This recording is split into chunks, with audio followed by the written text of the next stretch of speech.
Peu importe ce que je trouve à reprocher à mes amis, à mes voisins ou à mes enfants, je ne peux pas les changer. Seul Dieu peut les toucher de l'intérieur et les changer.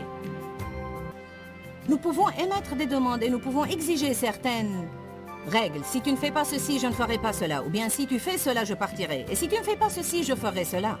Mais cela ne changera pas les gens. Restez avec nous dans Jouissez de votre vie.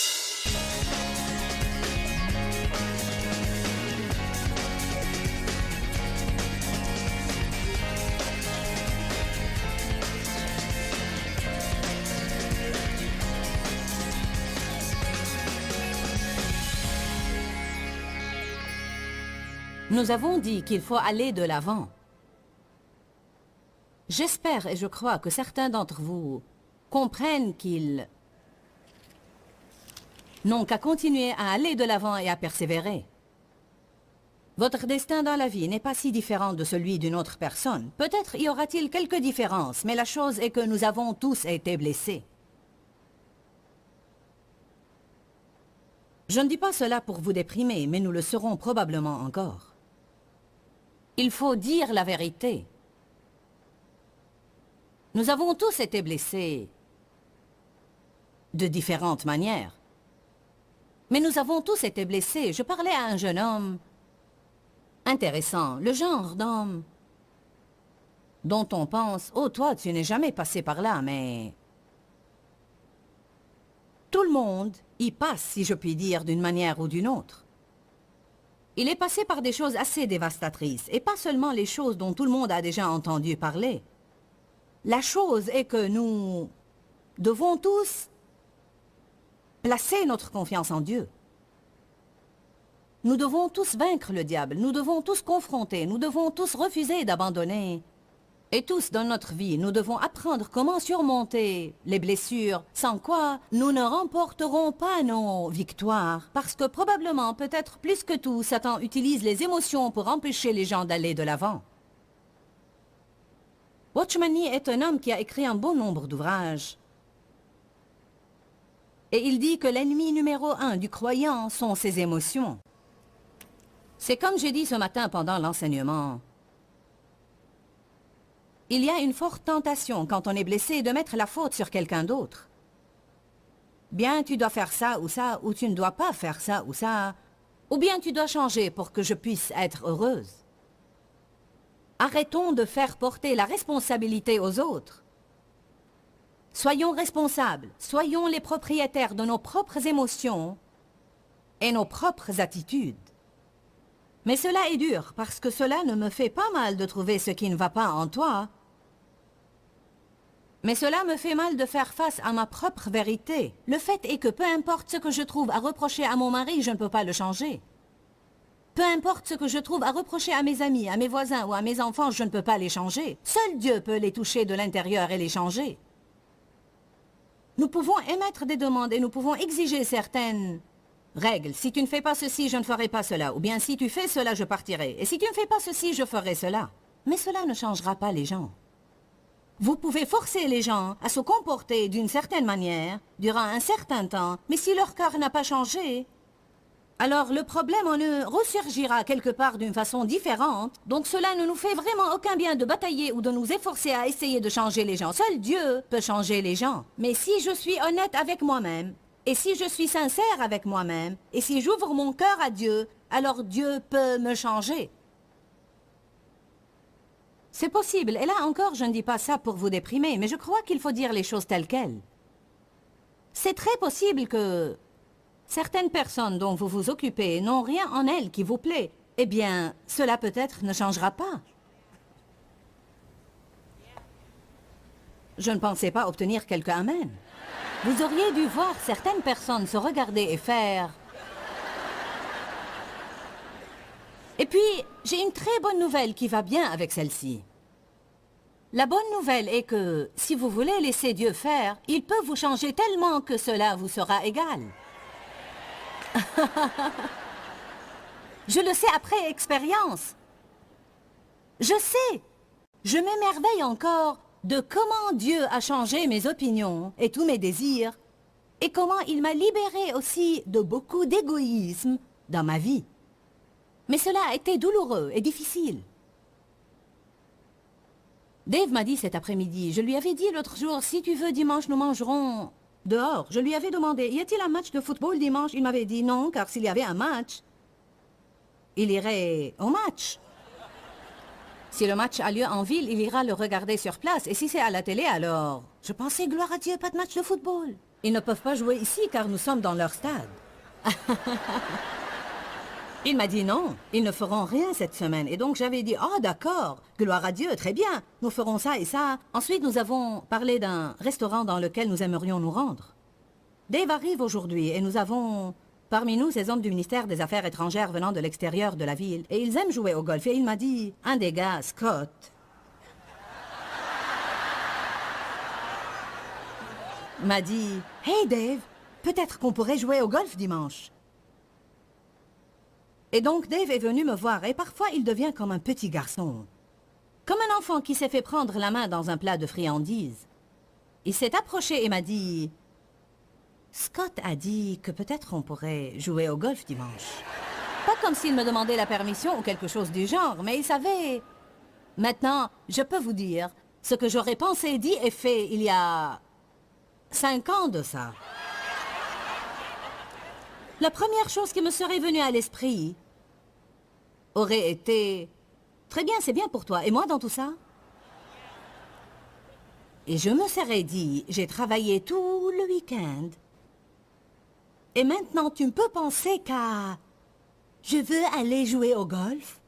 J'aurais été en colère toute la journée. Je serais restée à la maison. Après des jours passés à la conférence et avoir vu la gloire de Dieu, j'aurais passé le dimanche. La récompense du diable pour moi aurait été 24 heures d'apitoiement sur moi-même. Laissez-moi vous dire, j'ai eu suffisamment de temps d'apitoiement dans ma vie et cela ne m'intéresse plus. Je remercie Dieu, j'ai dépassé tout ça. La plus grande liberté que l'on puisse avoir est d'être libéré de soi-même. Cette pensée a commencé à rôder dans ma tête. Alors, et moi, Et je me suis dit, tais-toi, je ne veux pas en arriver là. Je ne vais pas penser à ça. Un jour glorieux m'attend, personne ne me dérangera. Je peux faire ce qui me plaît. Si je veux aller quelque part, j'irai. Si je ne veux pas, je n'irai pas. Je suis sûre que si je veux manger avec quelqu'un, je trouverai quelqu'un qui m'accompagnera. Amen.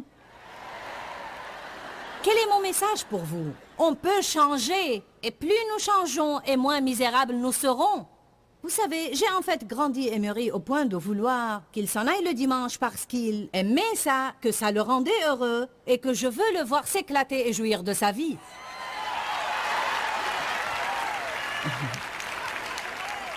Je vais vous dire quelque chose, c'est un grand progrès comparé à là où j'ai commencé, car je pensais que d'autres devaient me rendre heureuse. Et quand cela a commencé à changer, quand j'ai commencé à être responsable de ma façon de penser, et que j'ai arrêté de lui faire porter la responsabilité de me rendre heureuse, c'est là que ça a changé. Quand j'ai dit enfin, tu sais quoi, ce n'est pas ton travail de me rendre heureuse, c'est à moi d'être heureuse, quoi que soient les circonstances autour de moi.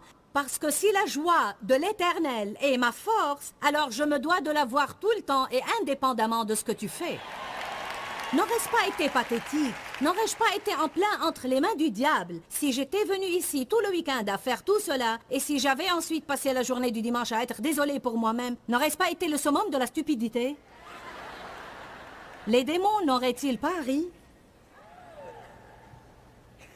Nous pouvons changer.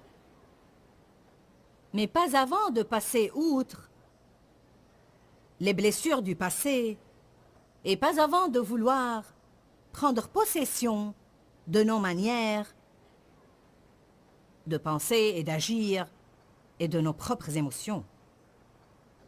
Chacun d'entre nous a été blessé par quelque chose, abus, rejet, abandon, trahison, déception, jugement, critique. J'aimerais que vous écoutiez ceci. Nous devons commencer à faire les bons choix alors que nous avons encore mal. Vous devez inscrire cela et le coller quelque part dans votre maison. J'ai besoin de commencer à faire les bons choix alors que je suis encore blessée. Je ne sens pas que j'ai envie de faire cela. Mais afin que de bonnes choses vous arrivent dans votre vie, vous devez faire ce qui est juste quand vous n'en avez pas envie. Amen. Je vais répéter encore une fois. Nous devons faire les bons choix alors que nous sommes encore blessés. Hébreux 12, 11. Toute correction paraît être au premier abord un sujet de tristesse et non de joie. Je peux dire amen à cela. Elle paraît difficile et douloureuse. Mais plus tard, elle procure un paisible fruit de justice à ceux qu'elle a formés. Une récolte de fruits de justice. Cela me rappelle une des dames qui travaille pour moi, qui m'aide à la maison, qui a été fidèle durant 5 ans à la maison et qui m'aide quels que soient mes besoins. Elle me disait souvent, si seulement j'étais suffisamment mince pour porter tes vêtements, parce que je donne des vêtements assez fréquemment et qu'à ce moment-là, elle était trop pleine pour porter mes habits. Elle répétait, tu sais quoi, j'aimerais bien porter tes habits. Et puis bon, le jour est venu où elle a décidé, je vais porter tes habits.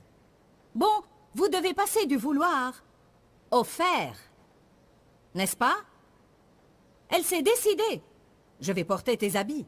Quand tu donneras tes habits, je serai en première ligne pour le choix parce que je suis là dans ta propre maison. Cela m'allait parfaitement et que de fois, je ne les avais même pas encore portés jusqu'à mon bureau que je la trouvais déjà sur mon chemin et donc, maintenant elle en prend la plupart. Bien, elle a changé sa manière de manger. Elle n'a pas suivi un régime. Arrêtez de suivre des régimes. Adoptez un nouveau style de vie. Un régime dit, je vais faire ce qu'il faut pour un temps, et puis je pourrai faire des écarts, recommencer à faire ce qu'il ne faut pas et bien m'amuser. Je veux perdre...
10 kilos pour pouvoir manger ce que je veux.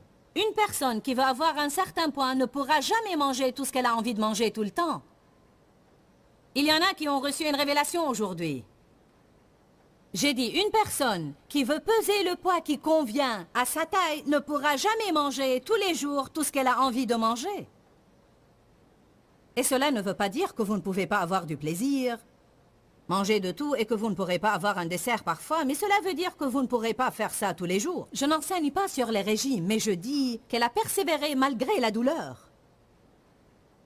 Et j'ai remarqué qu'elle devenait plus mince, et plus mince, et plus mince, et plus mince, et plus mince. Et durant cette dernière année, elle a perdu 50 kilos, et elle peut donc maintenant mettre mes habits. Amen. Alors maintenant, elle profite bien de cette discipline d'autrefois. Aucune discipline ne semble en fait agréable au moment présent, mais pénible. Néanmoins, plus tard. Est-ce que quelqu'un est intéressé par le plus tard? Je veux juste vous secouer un peu ce soir afin que vous vous souciez plus du plus tard que vous ne le faites du maintenant.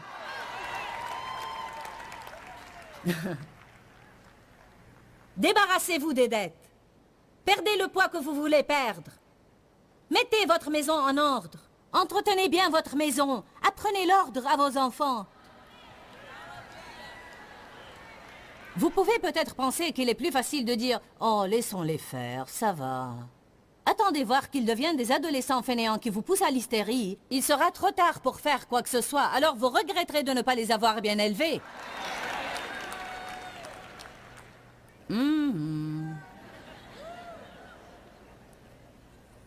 Vous le payez maintenant ou plus tard. Mais tôt ou tard, tout le monde va payer. Alléluia. C'est un principe divin. Je n'ai pas cela dans mes notes non plus. J'aime cela. Vous le payez maintenant ou plus tard. Mais tôt ou tard, nous payerons. Amen. Si seulement j'étais plus mince. Si seulement je n'avais plus de dettes. Si seulement j'avais une bonne voiture. Si seulement j'avais une belle maison. Si seulement j'avais un ministère. Arrêtez cela.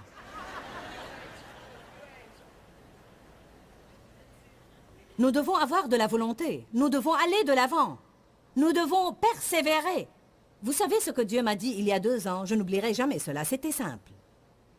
C'était une période durant laquelle j'avais pris un peu de poids et c'était difficile pour moi de le reperdre. J'avais pris 10 kilos, mes habits devenaient de plus en plus serrés et ça me dérangeait vraiment. J'essayais 1000 choses pour quelques jours.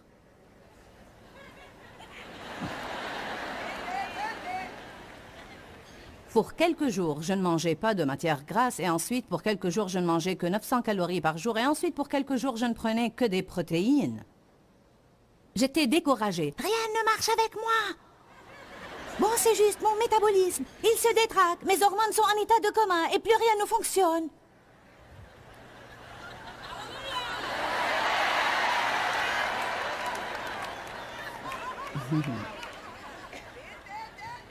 Dieu m'a parlé et m'a dit, la consistance est la clé. C'est faire ce qu'il faut durant longtemps qui amène la victoire. J'ai encore lutté pour plusieurs mois et ensuite, un jour, j'ai vu un verset dans la Bible où David disait « Donne-moi la nourriture nécessaire et le repos nécessaire ». Dieu m'a parlé à travers ce verset. Parfois, il faut simplement que vous receviez une parole, une révélation pour vous. Dieu m'a dit « Ne mange pas ce qui n'est pas nécessaire ». Cela m'a fait quelque chose. Durant les mois d'après, j'ai perdu 10 kilos et je n'ai plus eu de problème. J'ai réalisé que si je m'attends à un repas copieux, je peux attendre sans prendre de tartines beurrées avant le repas. Ce n'est pas vraiment nécessaire. Et cela s'applique aussi bien dans ma vie que dans la vôtre. Et comme je l'ai dit, je n'avais pas prévu de parler de régime ce soir, mais malgré tout, c'est un domaine dans lequel beaucoup se débattent. Et la chose à savoir, c'est que personne d'entre nous ne peut avoir tout ce qu'il désire de ce côté et tout ce qu'il désire aussi de ce côté. Aucune discipline dans le présent ne paraît agréable. Néanmoins, plus tard, elle procure un paisible fruit de justice à ceux qu'elle a formés et qu'elle a disciplinés. Si vous n'êtes pas content de ce que vous avez maintenant, alors voulez-vous encore récolter la même chose au même temps l'année prochaine ou avoir quelque chose de différent? Si vous voulez avoir quelque chose de différent, vous allez de toute évidence devoir payer le prix maintenant. Pour que vous puissiez l'obtenir plus tard, vous allez devoir passer une partie de l'année qui vient à tenter de vous rapprocher de la victoire et vous allez arriver à un endroit où cela fera mal. Et quand vous atteindrez cet endroit, soit vous reviendrez en courant d'où vous êtes venu, soit vous passerez au-delà de ce qui fait mal et alors cette fois vous obtiendrez la victoire. Personne ne peut le faire pour vous. C'est une chose que personne ne peut mettre en vous, que personne ne peut faire pour vous. Vous devez faire ce que vous avez à faire. Dites, je dois faire ce que je dois faire.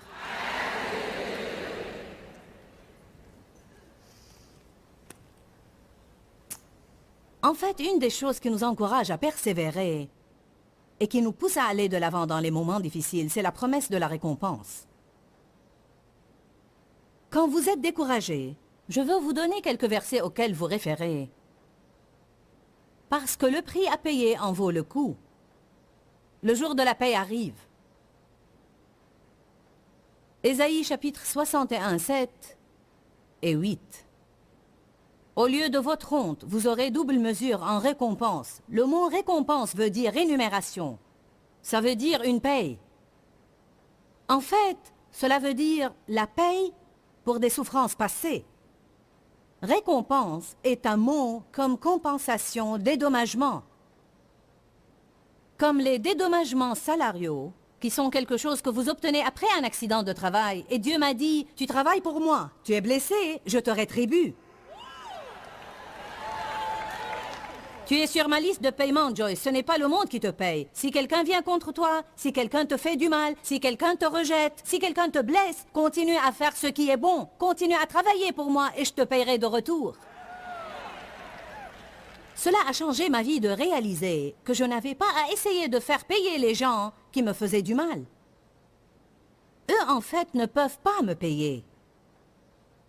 Ils ne peuvent pas me donner ce qu'ils ont pris, mais Dieu peut donner plus que ce qu'ils ont pris de moi.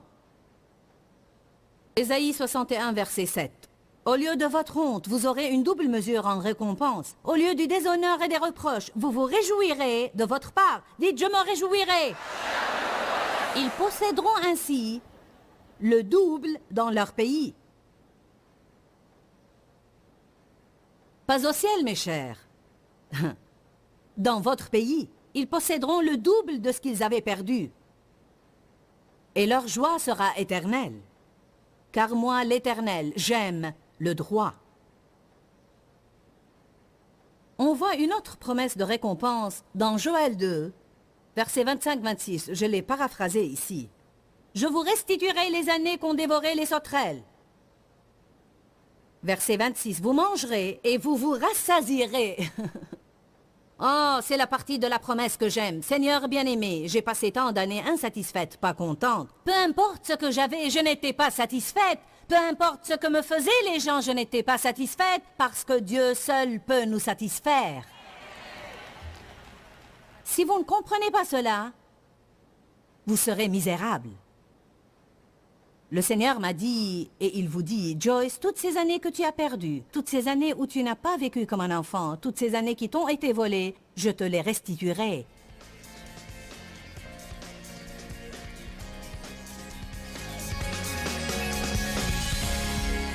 Passer outre les blessures du passé et aller de l'avant est un sujet que nous avons tous besoin d'entendre de temps en temps, parce que je crois vraiment que souvent, on finit par adorer le Dieu de nos émotions au lieu d'adorer le Dieu de la Bible.